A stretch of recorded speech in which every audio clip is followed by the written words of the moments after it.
Hey everybody, this is Modern Refugee. One of the things that the old timers taught me at a fairly young age was how to cure pork. Cured pork was something that the old timers would do after they would butcher in the fall, and they would hang that cured pork in the smokehouse. They would put a cold smoke on it, and that would be part of their winter provisions, and that meat would keep in the smokehouse all winter long. Um, Typically, that was hams. It was smoked picnics, and it was Canadian bacon. And smoked hams is, of course, the hind leg of the pig, and the smoked picnic would be the front shoulder, and the Canadian bacon would be the pork loins. And I did a real simple cure here on this small pork loin that I got here. Um, to show you guys a little bit how they went a bit about doing that, so you guys know how to do that as well. I started about 4 or 5 days ago with a gallon of water. I took a half a cup of non-iodized salt. You got to use non-iodized salt when you're doing this, because if you use an iodized salt, it can partake a discoloration on the meat, which isn't appetizing. And then I have a meat cure in here, and I have a cup of brown sugar. So I got my half a cup of non-iodized salt. I have a cup of brown sugar in this gallon of water, and then I have my meat cure. Now, meat cures are going to vary, but the one that I use for this is Morton's Tender Quick, because Morton Tender Quick is fairly easy to find. Most meat shops, any place that sells like barbecue rubs, rib rub, brisket rub, that kind of stuff, is going to have Morton Tender Quick. And Morton Tender Quick is pretty simple to use. You use a tablespoon per pound of meat.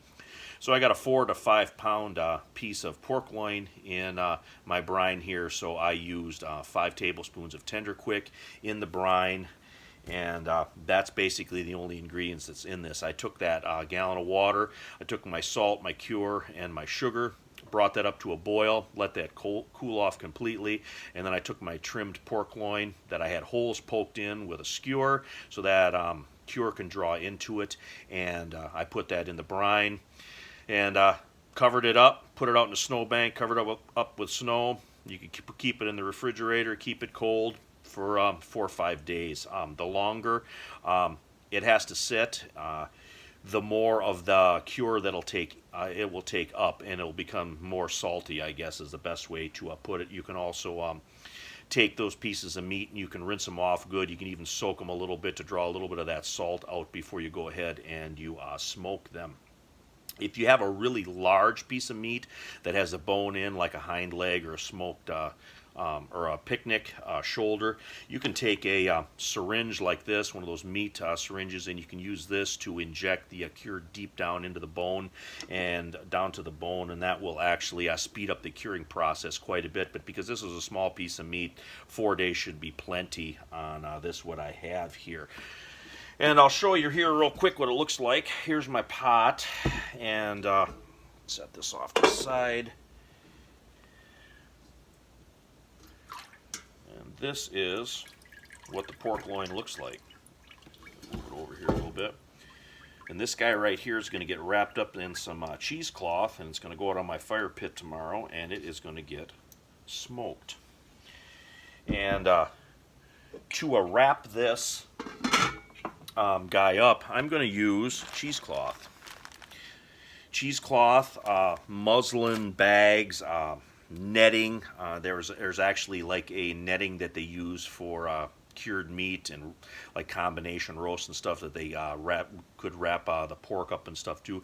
And that's especially they use that if there's a chance where the meat could fall apart. And if it's got a bone in it, it's not going to fall apart on you. But something like this should be wrapped in some type of mesh, cheesecloth, something like that. And then I'm just going to use a 100% cotton, crochet cotton here to wrap that up to hold that all together, so I can hang that in my tripod and my fire pit, and put a little cold smoke on this. Now, the cold hot smoke thing, I want to elaborate on that for a second. Now, a cold smoke is a smoke that doesn't cook the meat, and it just puts the flavor of the smoke into the meat. So if something's cold smoked, it has to be cooked, baked, whatever, after the fact, so you can safely consume that.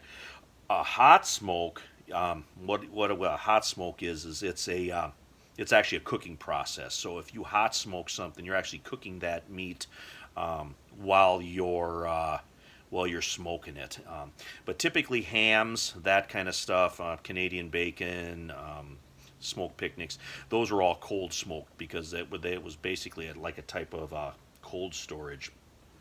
And one other thing that I'm going to elaborate on here real quick, I split my wood up in small pieces like this, and I put this in a pail with water on overnight so I get lots of smoke. I want a lot of smoke on this while I'm cooking this, and because I'm not doing it in an actual smoker or anything with a burner or any type of control on what I'm doing it. I'm doing this just primitively, like I've done my previous jerky videos and stuff. I want to have my wood good and wet so it smolders and it gives me a lot of smoke. So tomorrow morning when I get up, I'm going to wrap this guy up. I'm going to get him hung in my fire pit, and then I'm going to come back to you guys. I'm going to show you guys how I go about smoking this to get the color on it that I want so we can have ourselves some Canadian bacon. Anyway, you guys stick around. Well, it is the next morning, and I'm out here smoking my pork loin. You can see my little tripod I got back behind me there with my drop cloth that I soaked in water all night, wrapped around to hold the smoke in. I am using white ash to smoke this meat today. I started my fire, let it go a little bit so it kind of got rocking, and then I tapped it down so it would smolder, and that's exactly what I got right there. I don't have a lot of flame, but I got a lot of smoke, and that's exactly what I want for this. That's exactly what a cold smoke is. So when we get a little further along here, I'm going to open this up and show you what it looks like.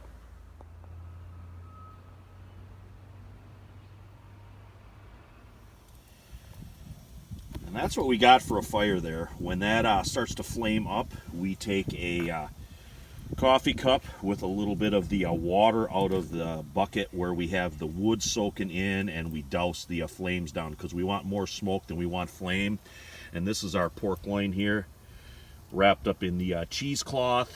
Whenever the smoke kind of dies down, you can always tell then that the flames are flaring up. I got this open here, so we're getting more flames than we are smoke. But anyway, this is what it looks like about an hour or so into it. I'm going to cover this back up now. I'm going to throw a little bit more water on that to douse that down, keep the smoke rolling, and we're going to keep going on this project here. The one good thing about a cold smoke is you don't have to worry about the fire going out. If the fire goes out, you just fire it back up a little bit and you keep it smoldering. You don't have to have a constant heat when you're doing a cold smoke. So a smoldering, crappy fire is actually your best for this type of project. Well, it's been about 5 hours or so, and my fire is starting to die down here and the smoke's starting to subside a little bit. And that's what our piece of smoked cured pork looks like. Going to let this go for about a half an hour or so, let this cool off good, then we're going to take this down and get it in the house. And here we are back in the house. It's had a chance to cool down a little bit. I'm going to cut this cheesecloth off here now, and now I'm going to slice a small piece of this off and fry it up in the cast iron and show you what it looks like.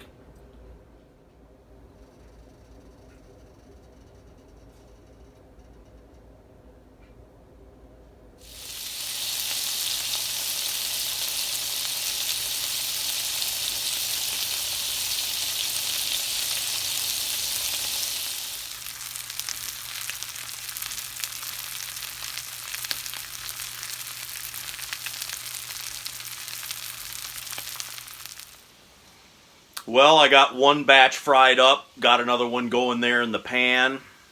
Right there is what it looks like after we brown some up. Remember, anything that's cold smoked's got to be cooked afterwards, so it's not like jerky. You're just putting flavor on it. You're not actually cooking it.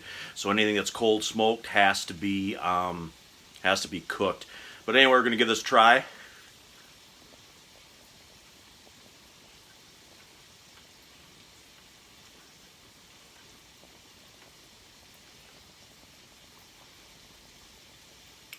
A little bit smoky, a little bit sweet, a little bit salty, just like any other type of cured pork. ham, Canadian bacon, whatever. Have that right there with a little bit of fried potatoes and a vegetable, and you got yourself one hell of a meal. But anyway, just wanted to show you guys this, how how I learned how to cure pork back in the day. So the skill is definitely worth having. If it's not for actual preparedness, it's nothing tastes better than pork that you cure yourself. But anyway, it's Modern Refugee. Appreciate all you guys out there. Hope you guys got a little information, a little entertainment out of this video. I'm going to finish cooking up the rest of this pork loin here for supper, and you guys have a good one.